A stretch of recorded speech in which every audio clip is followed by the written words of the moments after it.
So a lot of the talk has been about the race to 270 electoral votes, which obviously makes sense. That's what everyone's focused on right now. But no one's really talking about the race to 218 seats needed to win the House of Representatives. And the Democrats right now are only 7 seats away from taking that majority and making Hakeem Jeffries the Speaker of the House. The Democrats have a really, really good chance in this election cycle, considering the last one, even though the Republicans took over, didn't do as well as they thought. And there are some very close races that we're going to go ahead and look at today, and some very close districts we're going to look at today to see the best path maybe for the Democrats to get to that 218. Now, when doing the research for these videos, I was really shocked by one thing, and that thing was I was kind of surprised how little money and effort that Republicans were putting into seats that they could possibly pick up, gains against the Democrats. There were like 1 or 2 seats where maybe the Republicans are putting in money to try to flip it to their side, but overall it seems like the Republicans seem to be a lot more on defense with their money than being on offense. So I was just really, really shocked that Republicans are going after very, very few seats, whereas the Democrats, if you go to their D-Trip site where you look at the red to blue seats, you can see they have a lot more. Now, we're not going to be going over all of those districts, but we will be going over some of the closer ones.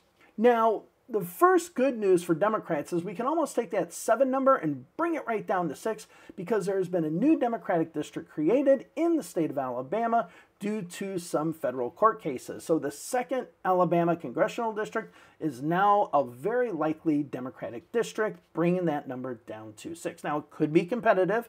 There is a possibility that the Republicans can squeak in a victory, but this district was made to have a strong black representation in Congress for Alabamians. Now, prior to that, the whole reason why this came to a federal court was that the Alabama government just basically put all the black voters in one congressional district, the 7th Congressional District, Terry Sewell's district.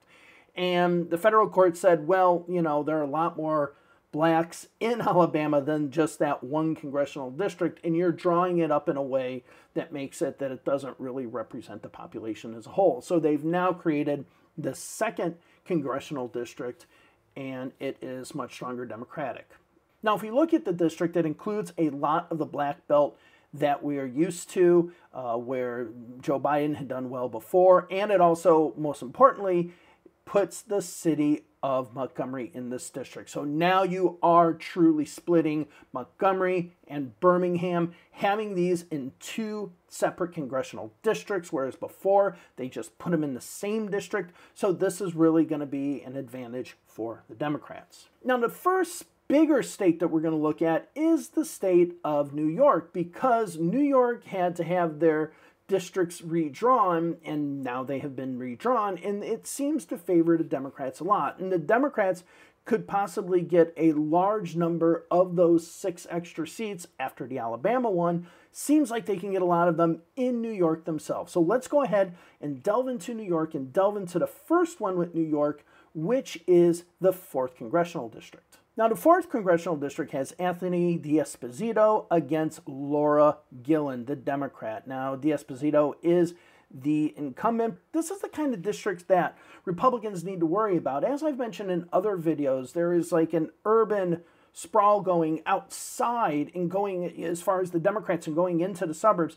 This is one of those areas, Long Island, where you are starting to see the Democratic vote move further and further away from Queens and from other areas, and starting to go up Long Island. And this is a district that is perfect for the taking for the Democrats. Now, if we look at the Cook partisan rating, we see it's a +5 for the Democrats, and the Republican D'Esposito only won it by 1.6% in the last election. If we look at the current cash on hand, that is a cash on hand as of the end of July. We can see that it is a pretty close race. So the Democrats are looking to put money into this district, and this is one that the Democrats really feel that they have the opportunity to flip. And if you look at the New York Times precinct map and the changes that we've seen a lot of these precincts in the last election go from basically being Donald Trump precincts to being Joe Biden precincts. in 2020. So this is a very strongly changing and trending district that the Democrats should be able to win in November. Now, the second district we're going to talk about is New York's 17th Congressional District, where incumbent Michael Lawler is going against Monderi Jones in this district. Now, this is going to be a really interesting district because this is about one of the closest districts that we had in the last election. Now, if we look at the district itself, it goes up the Hudson River Valley. It borders along Connecticut. This is an area, again, as we mentioned, with other places along Long Island, this is a place where the Democrats are just starting to become stronger and stronger and stronger within this district. And the Democratic population is starting to push more and more and more up that Hudson River Valley. Now, if we look at the partisan index by Cook, we can see it's a +4 district.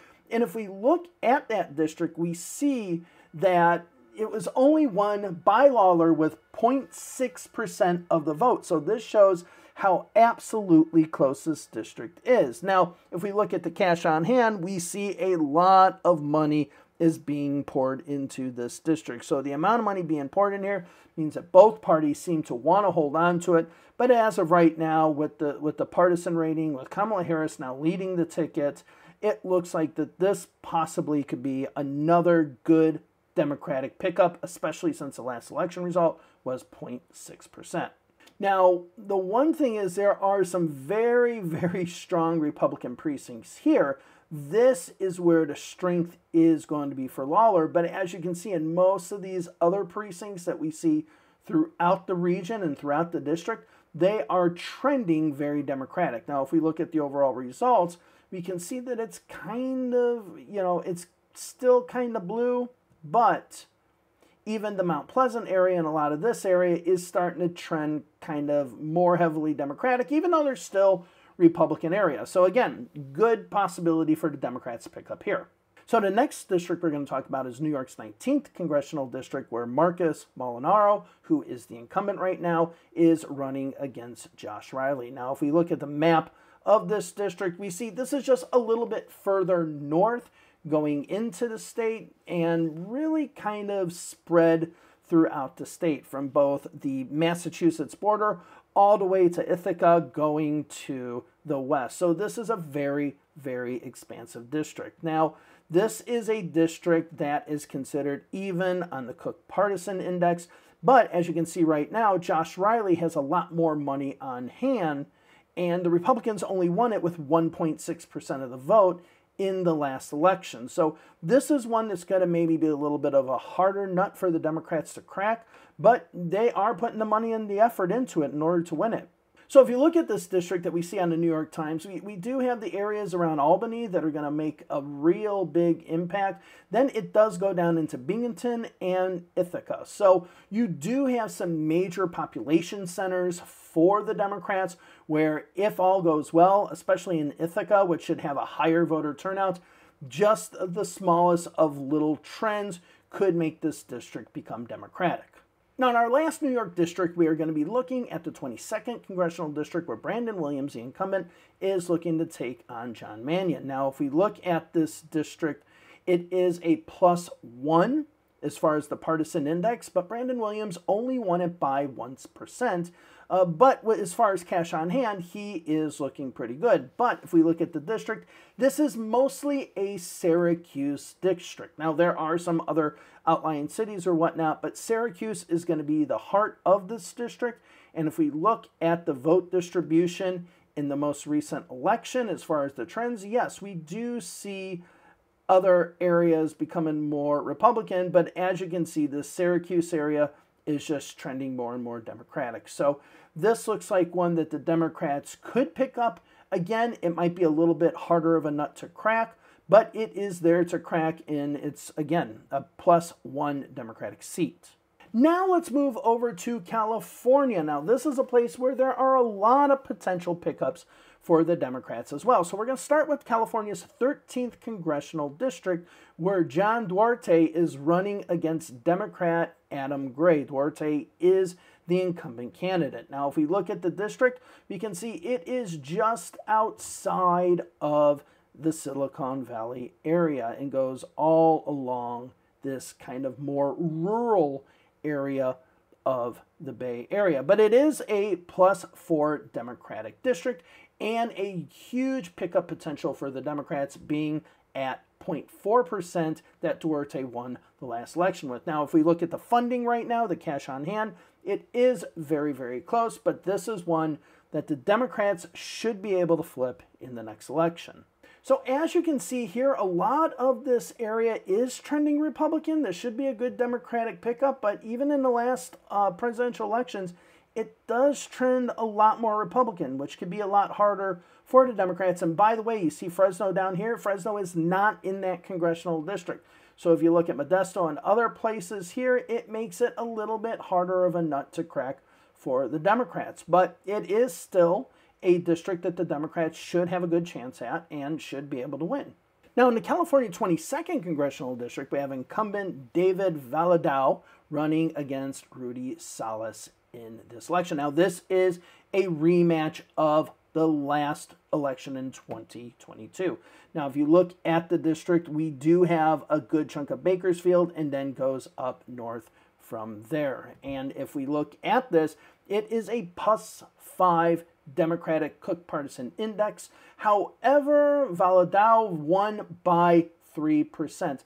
The money, the cash on hand, looks very, very close for each of the candidates. Now, if we look at the area, we see Bakersfield down here, and it was like the northern part of Bakersfield that is very Democratic, but then as you get out into the rest of this district, it becomes more trending Republican, but not necessarily all the precincts are Republican. So let's go ahead and go up here. You get some more Democratic ones, but you do have some deep red north of Bakersfield.